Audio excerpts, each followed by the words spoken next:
Good morning, everyone. Thank you for being here today. Let me give everybody a minute to get in. Welcome to our first ever info session for the Middle Leadership Academy. My name is Ellie Clifford Ertl, and I am joined by my colleagues Amy Arege and Nadine Kelly. And we're going to talk to you about the Middle Leadership Academy, what you can expect from the Academy, the benefits of the Academy, and how to put together a team and an application if you're interested in doing so. I am the director of the Middle Leadership Academy. I work at Chico State as the interim vice provost for undergraduate education and academic success. I have been a part of the CSU Student Success Network and the Middle Leadership Academy since 2018 when I was a team lead, and then joined the advisory board in 2020. I've been serving as the MLA, the Academy Director, since 2023, I believe. And we're very excited to have you here today. Amy, would you like to introduce yourself? Hi everyone, Amy Arege. I am at the Cal State Dominguez Hills campus. I am the director for the Student Success Center there in the College of Education.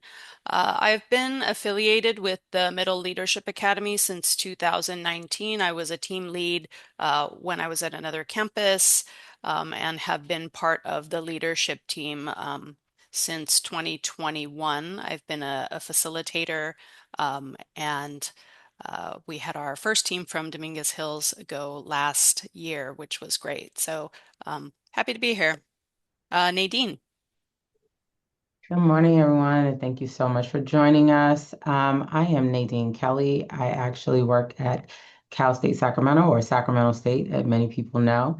I've been with the network as well, same as Amy, since 2019 when I served as a team lead. I've had an opportunity to serve as a facilitator and as well as a leadership team member, as well as a member on the advisory board for the Student Success Network. So I'm so glad to be here and glad that you've joined us. Great. Thank you both. So just to kind of set the stage in terms of what you can expect today, our goals will be to help you understand the Academy, what it's about, what the goals of the Academy are, some team formation strategies, how to put together a team to participate in the Middle Leadership Academy, and how to submit a compelling application. The Middle Leadership Academy is an initiative of the CSU Student Success Network. You see the logo down at the bottom of the slide. At the end of the slides today, you'll have more information about how to get to their website to learn more about both the Middle Leadership Academy and the other initiatives of the CSU Student Success Network. We are going to use the Q&A button today for any questions. So if you have questions as we go through the presentation, feel free to pop them into the Q&A. But at the end of our time, we have set aside time for a live Q&A, so you can ask any questions at that time as well. Along the way, we will answer any kind of simple questions in the Q&A, but then we'll address anything that's a little more complex that requires a verbal communication or answer at the end of the session today. I think that's it. So without further ado, we will get started. Okay, what is the Middle Leadership Academy? As I said, it is a professional learning community really designed to help middle leaders develop their leadership skills and work in cross-campus teams to address an equity and servingness concern on their campus. Our primary focus in the Middle Leadership Academy is on equity and servingness, thinking about how to serve our students and how to ensure equitable outcomes on our campuses. We help you focus on student learning, engagement, progression, and completion. And we work with you all as middle leaders to develop your leadership skills through and with this equity and servingness mindset. So those are really the kind of goals of the Middle Leadership Academy. The Middle Leadership Academy has several core values that we use to build out our program. We focus on campus culture, on building equity, thinking about and using data and data literacy, building campus relationships, how to build campus relationships and how to leverage those relationships as you're doing your work to increase servingness on your campus or across campuses in some cases. And again, helping to develop you as middle leaders. So we talk a lot about this idea of middle leadership.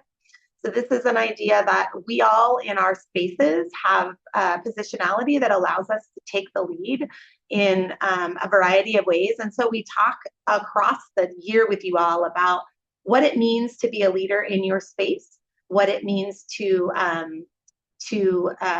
develop and lead and support equity initiatives and equity goals across campus. The way that we do this work is in a kind of using a problem-based approach to think about institutional change and explore servingness. You will be in campus teams.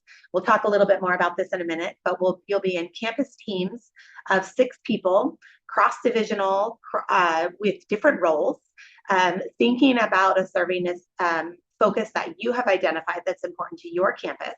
You will engage with us for an academic year, coming together in person and virtually with a team facilitator to participate in workshops and to build out kind of an understanding of the areas that you want to focus on your campus and what kind of interventions or practices you'd like to engage in as a campus to address those areas of servingness.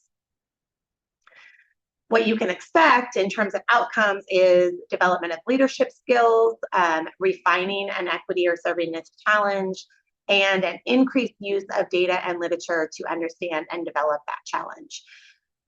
We have done a lot of assessment over the years to understand the impacts of the Middle Leadership Academy on participants throughout the system, throughout the CSU system. And I engaged in a conversation with our research and evaluation director, Janine Cunningham, and Thad Nodine, who led a series of impact studies with former participants. And so we have a little video of us engaging in conversation about the kinds of impacts that those participants experience personally and also professionally on their campuses, and the types of topics and foci that they engaged in while they were in the academy.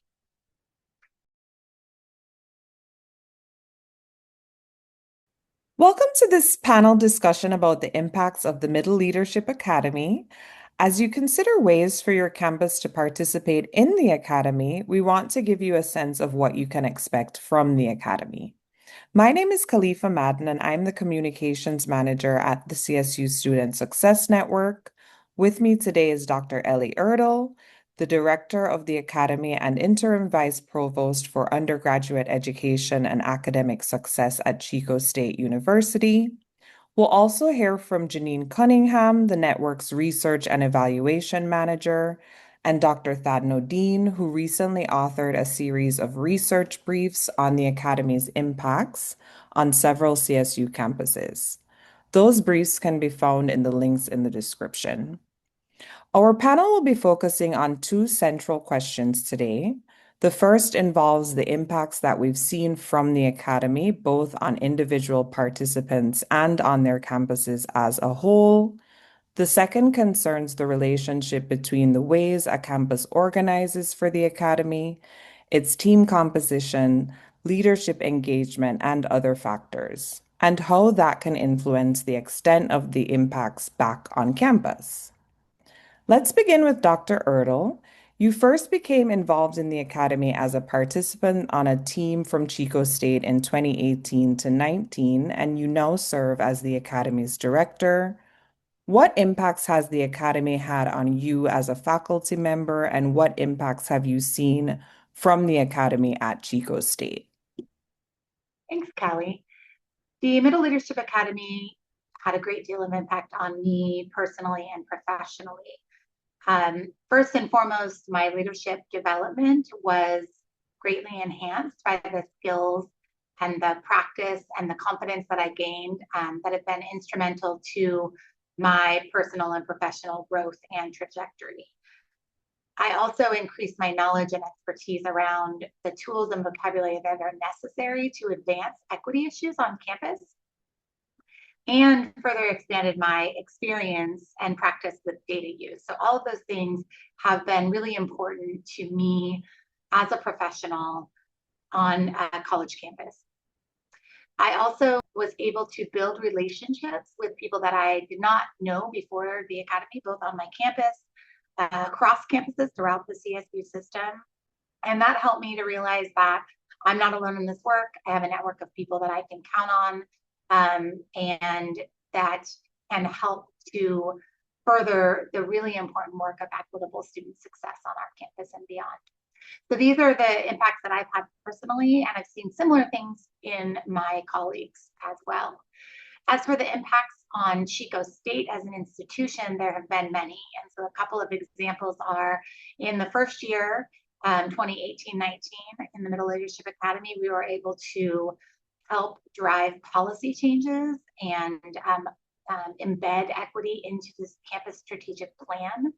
So having the institution commit to policy language meant that those working toward equity goals could leverage the strategic plan and other policies for campus budgets, grant requests, and other institutional commitments. So really important foundational work. In year two, the team developed a one-stop digital resource for student services. There had not been one single place online for students to access services, everywhere from basic needs to academic advising, and now there is. And then in year three, equity dashboards and faculty development were built around DEF and withdrawal rates. So the team provided feedback on dashboard development and on making it useful to help faculty understand their own equity gaps and engage with ways to address them. So really important impacts on our institution as well. Thank you, Dr. Ertl. Janine, I'm wondering, do these kinds of impacts resonate with you, considering the evaluation research that you've seen about the academy? Yes, thank you, Kelly. And I want to say that the research that we've done on the Academy has shown specific impacts for participants themselves and for CSU campuses. And this is based on both external and internal evaluations that we've done across the years.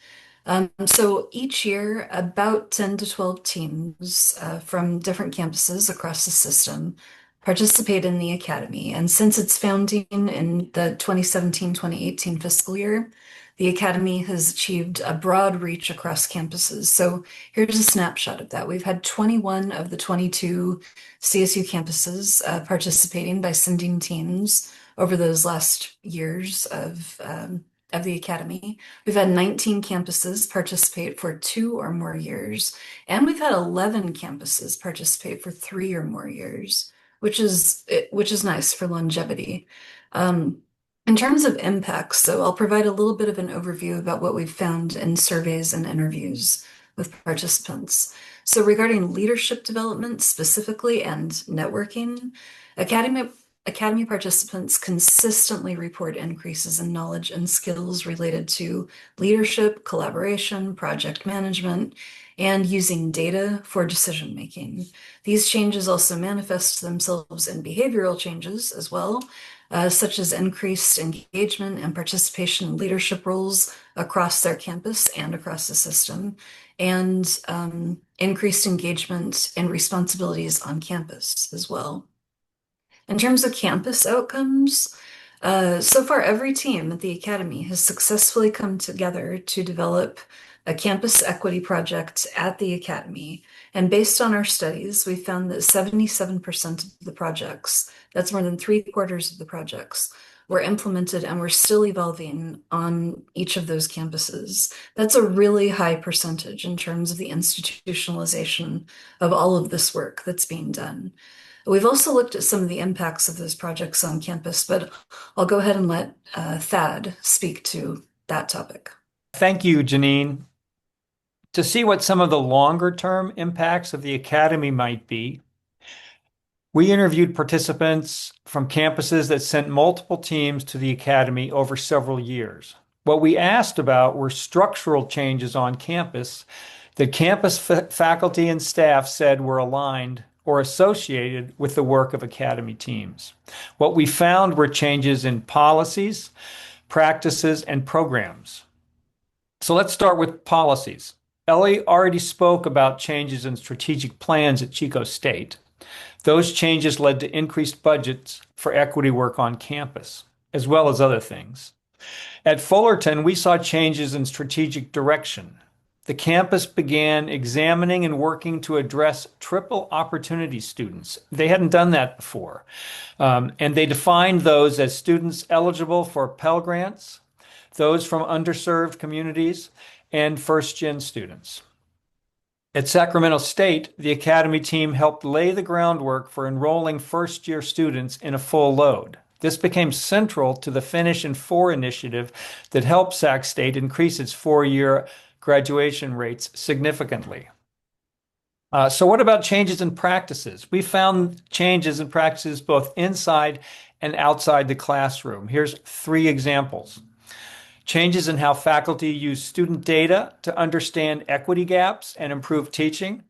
We heard about this from all 3 campuses we studied. Secondly, we found changes within classrooms associated with the redesign of critical success courses. This also included transformation of entry-level math courses in line with Executive Order 1110. And third, we found better alignment between student supports and coursework, a shift in both mindset and programming. And then thirdly, the changes in programs. We found campuses created new faculty development resources and trainings, including learning communities and faculty toolkits. This was at all 3 campuses. We also saw new programs to spur re-enrollment and to improve the first-year experience. Thanks, Thad. Let's turn to the second question I mentioned earlier. As campuses think about organizing for the academy, what can they do to increase the likelihood of a successful experience for project implementation and impact? Thanks, Kelly. So Chico State took a multi-year approach early on in the academy. And I think that helped us really make longer term impacts. So we send different teams each year with different projects. But initially, we tried to build on the projects from one year to the next. So there was a through line. Often substantial change in higher ed takes a long time and requires a great deal of investment. And so this multi-year approach really made sense to us. Over time, it also helped us to build a really large cadre of people on campus with the leadership skills associated with advancing equitable student success and really shift the culture and capability, I think, of our campus broadly. It's also really, really important to build a team that is truly cross-divisional with a variety of perspectives and experiences.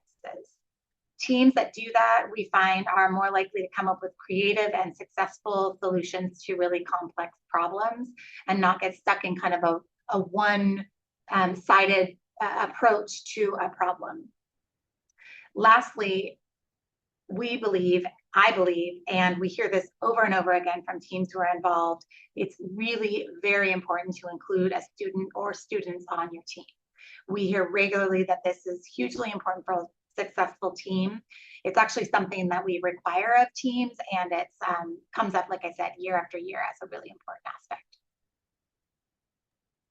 Yeah, I agree, Ellie, that adopting a multi-year approach is a really great idea. The data support that from across the years. It also appears to be important for academy teams to align their work specifically with campus and system-wide initiatives and priorities. Projects that are aligned with those priorities just generally appear to be more implemented. Elements of them appear to be more likely to be implemented across all of our years of data. Additionally, some campuses identify a campus liaison to coordinate the development of academy teams. This is something that you can read about more in depth in the Academy Impacts brief series that Dr. Nadine is talking about. We've observed that having someone who operates as a campus coordinator in whatever capacity they sit in, if they're coordinating the teams from year to year, it can help to encourage that multi-year approach and alignment, better alignment with campus priorities. Those are all that's all great advice for thinking about how to develop a team. I'll add two more elements to think about based on our research. One is for team leads and campus liaisons to leverage commitments from cabinet level leadership up front and stay in touch throughout the year. This means identifying campus champions from upper management to help guide the academy team's work. It's important to meet with these campus leaders throughout the year to discuss implementation challenges and opportunities. You don't want to return at the end of the academy year with a project or a budget that's already a non-starter.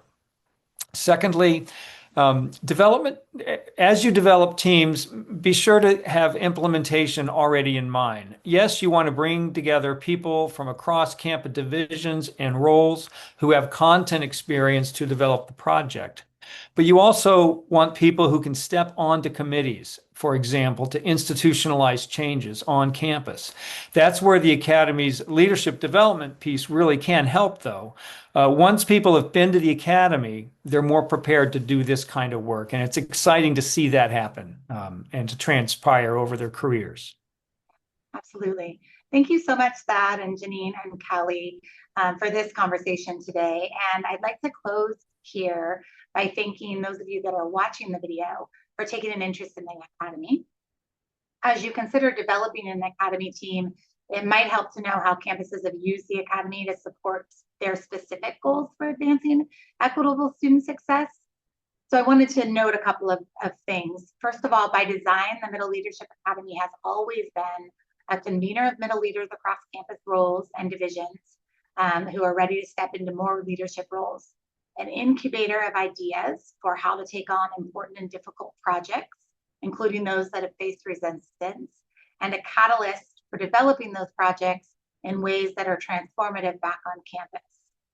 We found from our research that the Academy is serving all of these purposes, and the campuses themselves have told us that they've used the Academy as a sustainable source of professional development around data and change strategy, as a means for developing and growing a team of connected professionals on campus, and finally, as a means for driving campus culture and programs toward equitable student success.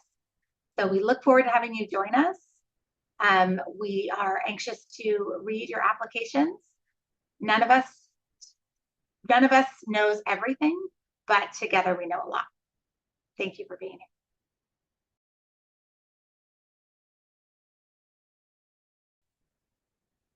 I hope you found that video informative in terms of the types of focus that teams have taken in the past in the Middle Leadership Academy, and also the ways that they have personally and professionally been impacted as participants here in the Academy. Now I'm going to go ahead and turn things over to my colleague Nadine, who's going to talk a little about who you should invite to the table. That's a terrible way to say it. Okay. I lost my mojo, you guys. Sorry. Take 17. I hope you found that video informative in terms of the focus that teams have taken in the past and also the ways that they've been impacted by their time in the Academy. Now I'm going to turn things over to my colleague Nadine, who's going to talk to you a little bit about building a team for the Middle Leadership Academy. Nadine. Thank you, Ellie. So what's really important about building your team, who you want to bring into the conversation, who's been a part of the conversation, and what are there some opportunities for you want to identify those folks, right, that might be a part of the solution. So one of the biggest things is that we are asking for a cross-divisional team.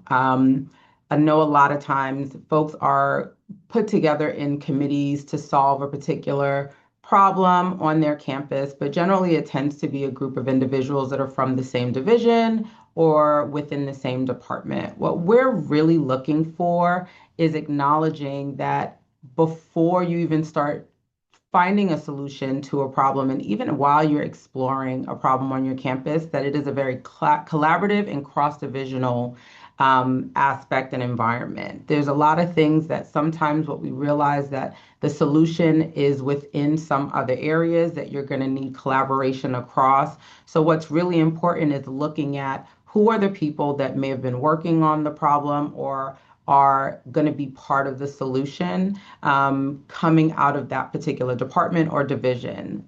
Who on your faculty can support, this idea? Who in administration has some leverage to understand the problem and can help identify solutions and make some decisions? And also, who in your student body is someone that might be passionate about finding a solution? And also, what's really important, a lot of teams forget is, do we need an institutional research person? Is our solution and our problem data heavy, where we need to have someone in our institutional research area or institutional effectiveness area on our team? So really have a very good, thoughtful process as to who you want to invite into the space to go on these trips and be out of town and work a great deal together. There are going to be other folks that you're going to have on your team external to the core group, but it's really important that that core group is developed cross-divisionally. And we really know that a lot of our solutions impact various areas. To order to execute a collaborative solution, you are going to need that cross-divisional feel. So that's going to be really important. Next is the student voice. So just outside of doing focus groups or leaning into your student surveys to help you explore and identify what your students' needs are and how to solve your problem of, on your campus, having a student in the group is very important. Whether you're actually looking at curriculum solutions or you're working with finding ways to provide faculty with resources, even though the focus might be on faculty, the focus might be on curriculum development, ultimately everything leads back to our students, and our students' voice are very important. So we really encourage teams to have a student that the campus will support to serve on this team. They will be very helpful throughout the whole process. And then lastly, understanding, the importance of your middle leaders and those that have access to data and decision making. I think what's really important is that you need to be willing to use data. You need to have team members that are comfortable with using data and are also open to learning about how data informs decision making and how you use data to find solutions. It's really important that if you have pre-data, that's great. If you don't have pre-data, that is okay. We will take you through that process of really farming through the data and exploring that data to hopefully find some solutions, to your problem on your campus. So that's going to be really important. So thinking about all those elements as you're building your team is important. So next we are going to talk about, if you can change, yes, wonderful, is how to get your team ready. So while you're making those decisions as to who is actually going to be on your team, what's important is whether or not these team members and the team collectively have the appropriate readiness in order to serve this program and in order for this program to even be effective for your team and your campus. The first thing is the clear commitment. The time commitment, both during the in-session programs, our online session programs, as well as the campus teamwork that's going to need to be done in between sessions. So we want to make sure that your team members have a very clear commitment throughout the entire process of the MLA experience. Also making sure, and you'll need this for your application, is your leadership support. So you'll have formal support, whether it's a cabinet member or a designee that a cabinet member gave to provide that letter of support. But most importantly, you'll need informal support. So you're going to have a cross-divisional team, and you're going to want to make sure that their supervisors, their managers, AVPs are fully in support of those team members being on the team and also fully in support of the work that's being done. Again, that cross-divisional solution is really important. That cross-divisional support in leadership is also just as important as well. And data access, right? Access to data is really important. Being able to work with your campus, being comfortable working with your campus, leaning into the data, but also leaning into the data that's provided by the CSU, and also external data points that you find that help support your problem, and as well as your solution.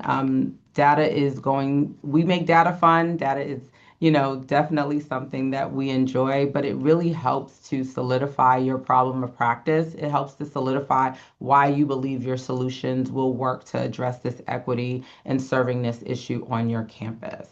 We'll also talk a little bit about logistics and recruitment. So travel is a big part of this experience. And we know during this time, folks are not doing as much travel, but the best part about this experience is that we actually cover the expenses of travel through a reimbursement process. So please also make sure that your team checks the dates of the actual travel and that everyone on the team is available to attend. That's a part of that commitment that everyone's available to be there in person and to be participants in any online sessions. And then also looking for existing cross-campus committees or interdisciplinary discussion groups that already exist on your campus is where you might be able to find some members. There are people on your campus that are doing great work, and it's going to be really important that you lean into those folks.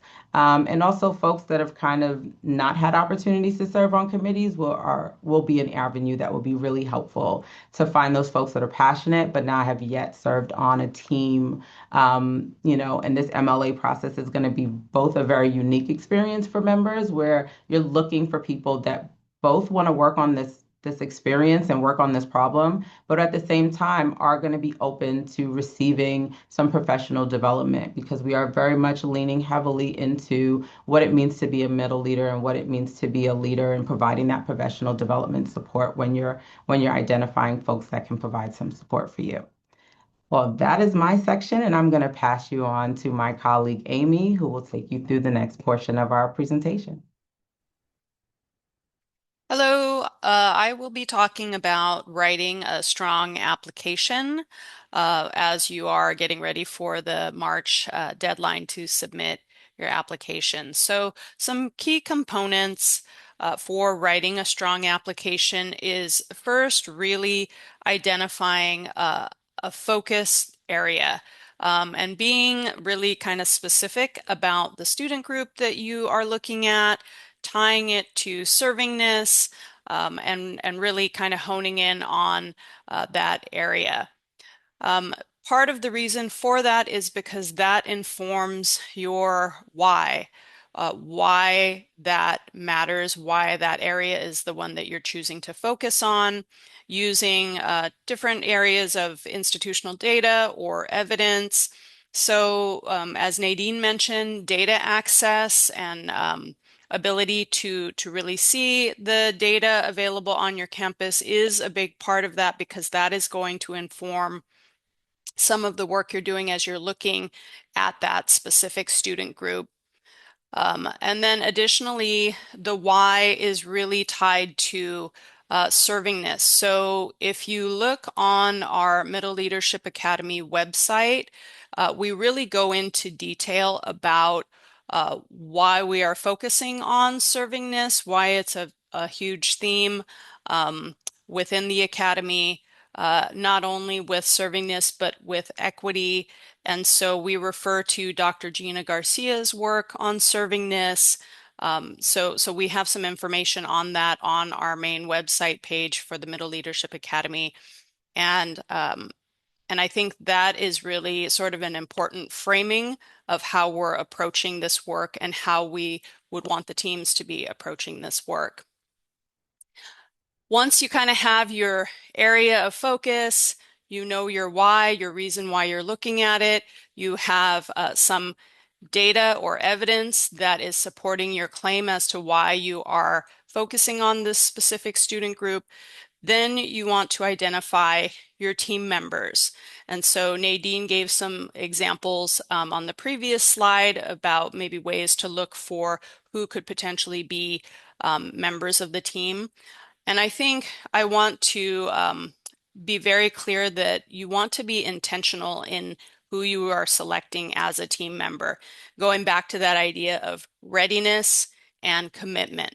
is this person going to be willing to commit the time needed over the course of a year to work on this project?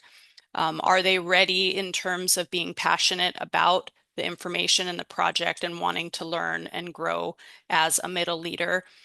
So I think those are some components to really be thinking about as you're working on determining who to be on the team.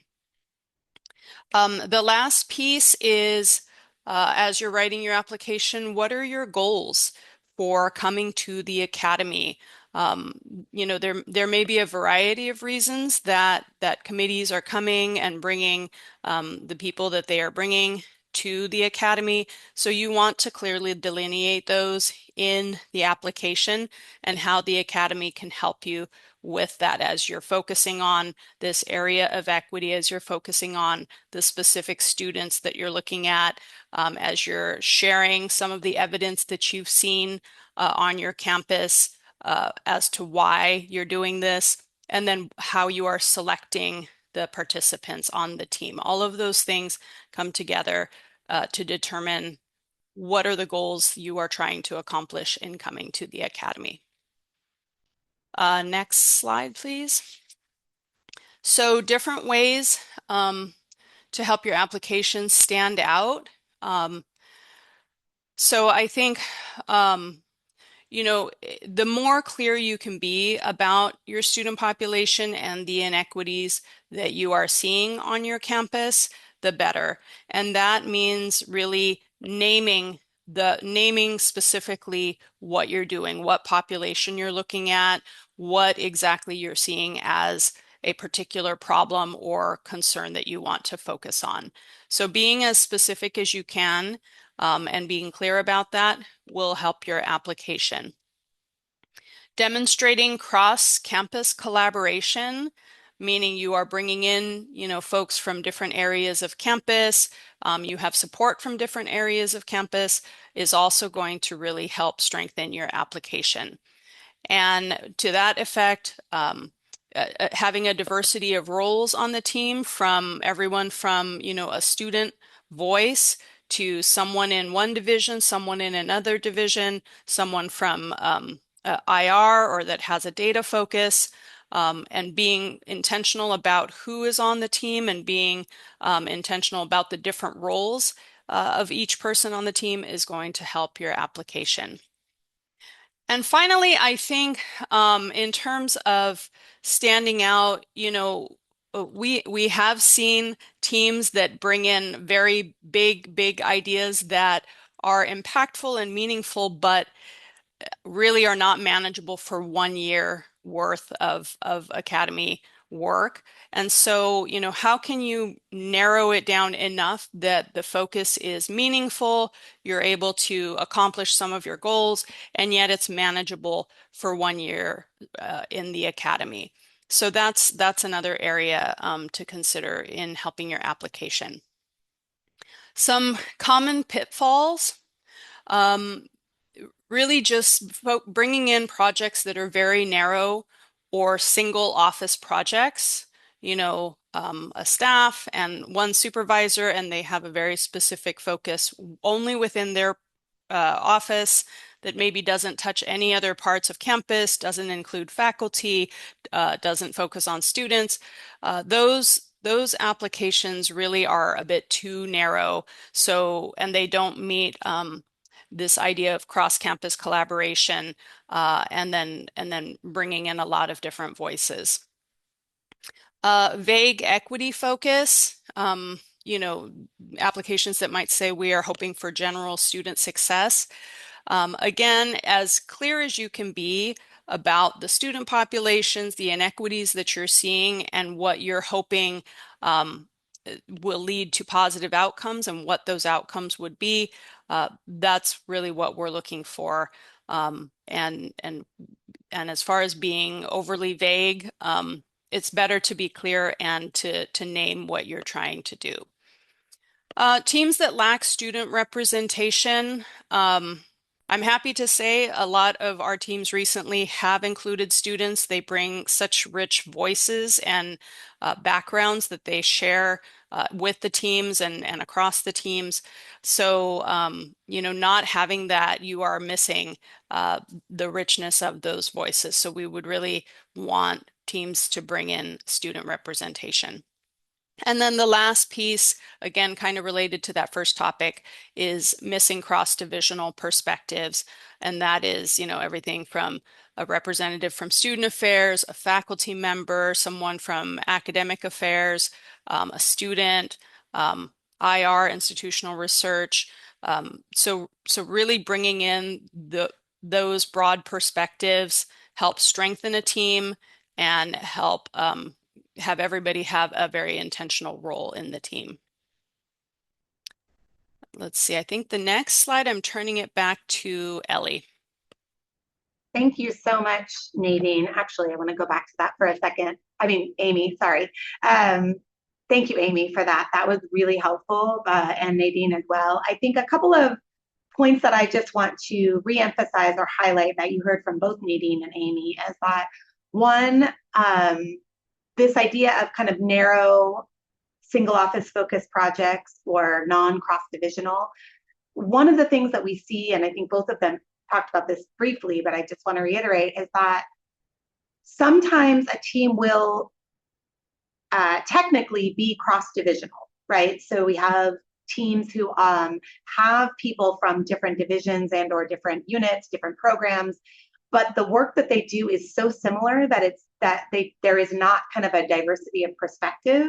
So Nadine reminded you that you want your team to be made up of people who have interest and passion and understanding about the area of focus, but it's also very important that they have different perspectives in the way that they approach their work, right? So that's why, in addition to building cross-divisional partnerships, we emphasize so heavily that you need to have different people from different divisions and programs, because we want people with different perspectives, with different work responsibilities, engaging in looking at the problem or the focus from a variety of perspectives or areas. And secondly, I want to reiterate their point about student voice. Not only is it incredibly important for your team's development, but it's important for your students' development. So just as this is a middle leadership development opportunity for you all, it's also a leadership development opportunity for your students. And it's so infrequent that students have an opportunity to travel and participate in this kind of professional development that is free and open to them at this stage in their academic journey, that we really want to ask you to work diligently to identify a student, have them participate fully on your team, because it really makes a difference both to your work and also to the students' development. So just wanted to reiterate those things. I really appreciate their point. Now we're going to move to a live Q&A session. So this is an opportunity for you all to, you can continue to put questions in the Q&A and we'll answer them either typing or out loud, depending on the question, but you're also welcome to unmute yourselves and ask questions of the group, of us, of the panelists, and we will do our best to answer those.